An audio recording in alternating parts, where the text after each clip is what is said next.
and the thing, he doesn't even lose any support in the court, though. Not as much as in 2016, but it's still there.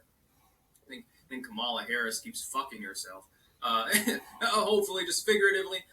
Joe Biden keeps doing this, and the thing, he doesn't even lose any support in the court, though. Not as much as...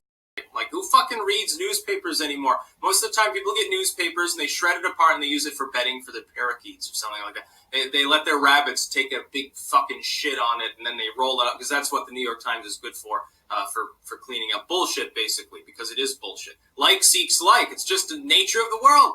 Anyway, I mean, she's the German chancellor and she's got this high-stress life because nobody likes her. She probably downs a few at the end of the day in order to deal with the pain of being herself.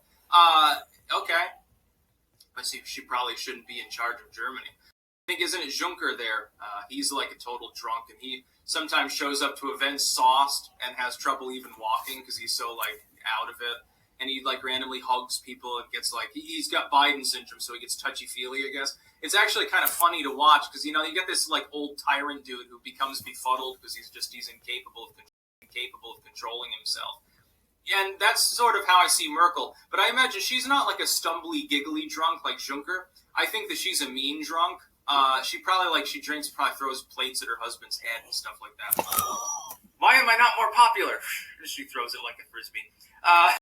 You've got to understand, the social justice warriors have seeped their way into the legacy media, which is another reason not to trust them. Because at this point, it is propaganda. You are being fooled. Can I tell you something? In case it hasn't gotten through to you, CNN is now a state propaganda network. Fox News is a state propaganda network. These corporations is a state propaganda network. These corporations are controlled by the same multinational firms that take money from, give money to both corporations and donors and to political campaigns.